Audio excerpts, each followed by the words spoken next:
हे भगवान, फिर से यह कोरोना नाम का राक्षस जाग गया।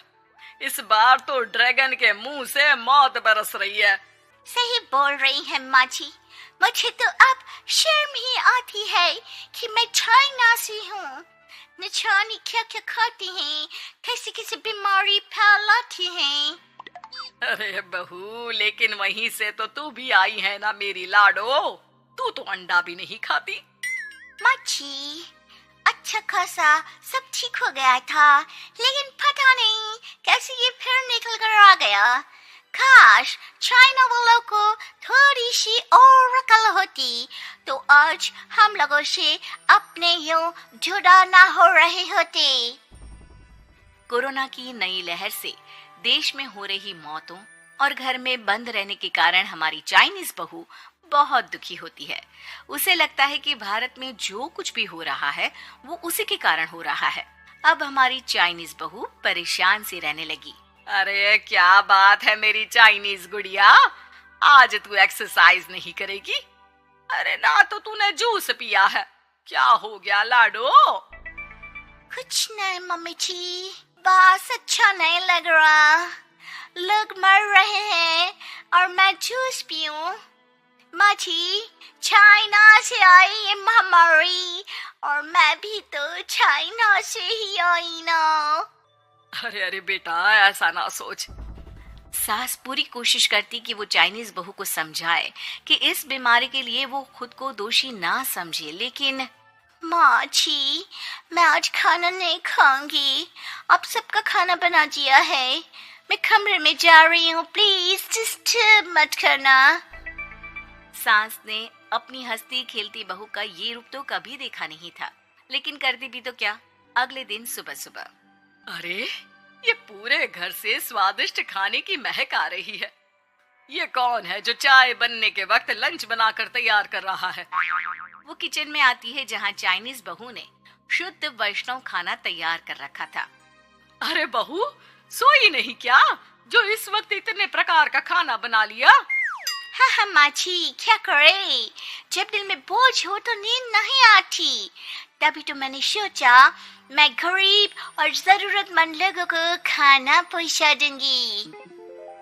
वो ढेर सारा खाना रोज बनाती और गरीब और बेसहारा लोगों में बांटती। क्या कर रही है बहू? कितने दिनों से देख रही हूँ तू अच्छे से सोती भी नहीं है। क्यों कर रही है लाडो? क्या करूं माँ जी, मेरे देश के लोग जीवन की लड़ाई लड़ रहे हैं और मैं सो जाऊं, मुझसे नहीं होता। एक दिन चाइनीज बहू पीपीटी किट पहनकर खड़ी होती है। अरे ये क्या बेटा, खाना देने जा रही है या लड़ाई लड़ने? माँ जी, मैं कुछ दिनों के लिए घर नहीं आऊंगी। मैंने सोचा है कि मैं घर से बाहर रहकर कोरोना के मरीजों की देखभाल करूंगी। ओ प्लीज प्लीज आप मुझे रोकना नहीं। नहीं नहीं बहू, ये तो तूने बहुत ही नेक काम सोचा है।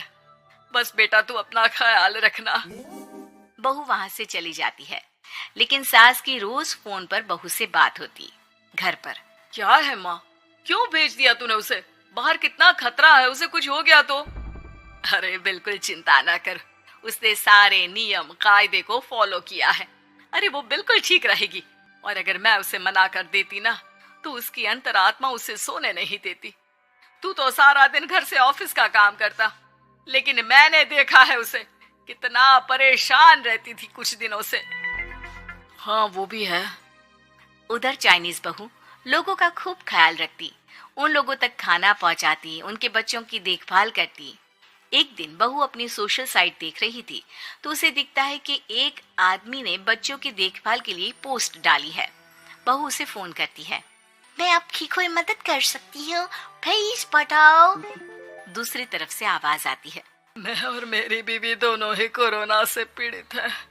हम लोगों के बच्चों को देखने के लिए कोई नहीं है। प्लीज हमारी मदद करो।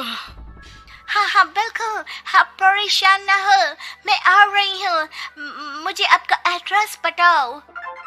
वो आदमी बहू को पता लिखवाता है। वहाँ वो पहुँच जाती है।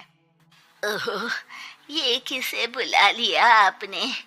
ये तो चाइनीज है, इसी के कारण तो हम लोगों का देश इस परेशानी से जूझ रहा है। अरे पर ये तो हिंदी में बात कर रही थी। तभी बीवी की ऑक्सीजन लेवल गिरने लगती है। ये क्या हो रहा है? आप टेंशन क्यों ले रहे हैं? जल्दी से इन्हें अस्पताल लेकर जाइए। रुकिए, मैं आपको एक अस्पताल में बेड भी दिला देती हूँ। वो मेरे अंकल का अस्पताल है। चाइनीज बहू फोन पर बात करके उन लोगों को बेड दिलाती है, जहां पति की भी तबीयत खराब हो जाती है और दोनों को बेड दिलाकर बहू घर में बच्चों की पूरी देखभाल करती है। सास का बहू पर फोन आता है। अरे मेरी चाइनीज गुड़िया, कैसी है रे तू? अरे माँ, पीछे की गली में ही हूँ मैं। वो खालिया लोग है ना, उन दोनों हस्बैंड वाइफ को कोरोना हो गया था। मैंने उन लोगों को श्रीवास्तव अंकल के अस्पताल में भर्ती करवा दिया है और अब मैंने माँ जी उन दोनों बच्चों का ख्याल रख रही हूँ। अरे जीती रे बेटा, कोई जरूरत हो तो बता देना। नहीं माँ जी, सब कंट्रोल में है। बस इन बच्चों के माँ बाप ठीक होकर घर आ जाए। अच्छा माँ, इन लोगों के घर का फोन बज रहा है, मैं आपको थोड़ी देर बाद कॉल करती हूँ। लैंडलाइन में घर के मालिक का फोन था। हम लोगों की जिंदगी का कोई भरोसा नहीं है। यहाँ इलाज महंगा है और हम लोगों के पास पैसे नहीं है। जितना इलाज हो सकेगा उतना ही होगा। हमारे बाद प्लीज आप हमारे बच्चों को संभाल लेना। नहीं, ऐसे मत बोलिए, मैं अस्पताल वालों से बात करती हूँ। बहू अपनी बैंक से अस्पताल वालों को पैसे दे देती है और फोन पर कहती है, हनी, आप लोगों के अकाउंट में पैसे डाल दिए हैं। इन दोनों का अच्छे से इलाज होना चाहिए। पैसे की जरूरत होगी तो मैं और डाल दूंगी। सारा दिन बहू कोरोना पेशेंट के बच्चों को देखती, रात में ढेर सारा खाना पैक करके जरूरतमंदों में बांटती। सोशल साइट्स के जरिए भी वो लोगों से जुड़कर उनकी मदद करती। फिर एक दिन घर का मालिक और उसकी बीवी ठीक होकर घर आ जाते हैं। आपका बहुत बहुत शुक्रिया, मैं आपकी पाई लौटा दूंगा। भाई नहीं, पैसा दिया था, लेकिन वो जब आप बिल्कुल ठीक हो जाना तो क्षमा कर दे देना, कोई बात नहीं। दोनों पति पत्नी चाइनीज बहू का शुक्रिया अदा करते हैं।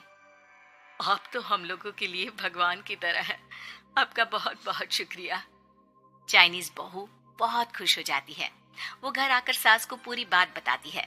देख मेरी चाइनीज गुड़िया, तुझे चाइना का होने पर अफसोस था ना, लेकिन तूने सच्चे दिल से लोगों की सेवा करके ये बता दिया कि बेटी कहीं की भी क्यों ना हो, ससुराल आकर वो ससुराल के रंग में ही रंग जाती है। अब तो तू मेरी भारतीय बहू है। हाँ।